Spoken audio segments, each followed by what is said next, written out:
Shalom, salam sejahtera, selamat hari Minggu. Senang bisa berjumpa dengan saudara sekalian. Mari kita berdoa sebelum membaca firman Tuhan. Kami mengucap syukur kepadamu ya Tuhan, setiap kali ada kesempatan bagi kami mendengarkan firman-Mu.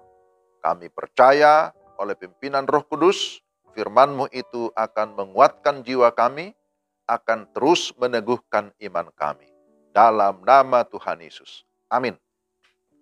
Firman Tuhan dari 1 Korintus pasal 12 ayat 27. Kamu semua adalah tubuh Kristus dan kamu masing-masing adalah anggotanya. Demikianlah firman Tuhan. Tema renungan kita di hari Minggu ini, kamu semua adalah tubuh Kristus. Itulah temanya. Saudara-saudara yang dikasihi Tuhan, dalam firman Tuhan ini, Rasul Paulus memberikan sebuah metafora tentang gereja atau jemaat Tuhan, yakni disebut sebagai tubuh Kristus. Latar belakang penulisan surat Korintus ini adalah untuk memberikan nasihat kepada jemaat agar mereka memelihara kesatuan. Apa yang terjadi di jemaat Korintus pada masa itu? Ternyata dicatat dalam 1 Korintus 1 ayat 10-12, di dalamnya ada perselisihan, di dalamnya ada perpecahan, sehingga ada gap antara golongan-golongan yang satu dengan yang lain. Mereka membuat kelompok-kelompok dan itu tentu menjadikan gereja tidak lagi menjadi satu kesatuan. Selain itu mereka juga hidup di dalam dosa moral, ada kesombongan rohani karena merasa bahwa mereka memiliki banyak karunia-karunia. Nah, apa yang ingin Tuhan nyatakan melalui Rasul Paulus tentang tubuh Kristus? Pertama, bahwa secara teologis sebagai tubuh Kristus, maka gereja harus tunduk kepada Kristus sang kepala. Tubuh Kristus berbicara tentang keseluruhan orang percaya. Setiap pribadi orang percaya secara personal adalah anggota tubuh Kristus yang universal. Tubuh tidak akan ada tanpa kepala. Itulah prinsipnya. Demikian juga jemaat tidak akan ada tanpa Kristus. Itu berarti Yesus dan jemaat tidak bisa dipisahkan. Hubungan atau relasi tidak terpisahkan sampai selama-lamanya. Maka kalau demikian, sebagai tubuh Kristus, gereja harus bergantung sepenuhnya kepada Kristus yang adalah kepala gereja. Yang kedua, secara praktis, bahwa sesama anggota tubuh Kristus memiliki hubungan yang saling membutuhkan atau disebut istilah bersifat mutualis.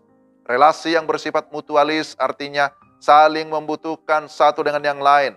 Mata membutuhkan kepala, kepala membutuhkan kaki, dan seterusnya. Di dalamnya ada saling menghormati, saling menghargai, saling memperhatikan. Di dalamnya ada simpati, ada empati. Jika yang satu menderita, yang lain turut merasakan penderitaan. Jikalau yang satu dihormati, juga yang lain bersuka cita. Nah, inilah yang disebut relasi yang bersifat mutualis. Sehingga kesatuan tetap terpelihara, sekalipun ada perbedaan fungsi.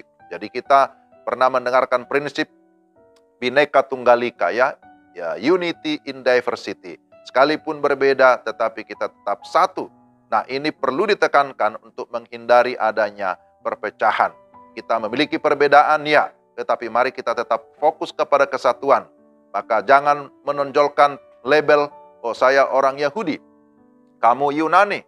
Nah, yang lain itu orang merdeka, yang lain itu budak. Tidak demikian. Di dalam Kristus, semua tembok pemisah itu sudah dihancurkan. Dengan demikian tidak ada lagi yang merasa dirinya superior atau lebih tinggi, atau yang lain merasa dirinya inferior atau rendah diri, minder, sehingga akhirnya terjadilah gap. Nah, kita harus bisa menempatkan diri dan membangun hubungan yang baik satu dengan yang lain, sehingga sama-sama bertumbuh, sama-sama bersuka cita. Dan yang terakhir ketiga, secara misiologis, bahwa keberadaan tubuh Kristus harus menjadi berkat, harus menjadi saksi yang memuliakan Tuhan. Gereja sebagai tubuh Kristus haruslah menyatakan kemuliaan Tuhan di tengah-tengah dunia ini. Tubuh yang sehat harus bertumbuh dan berfungsi dengan baik.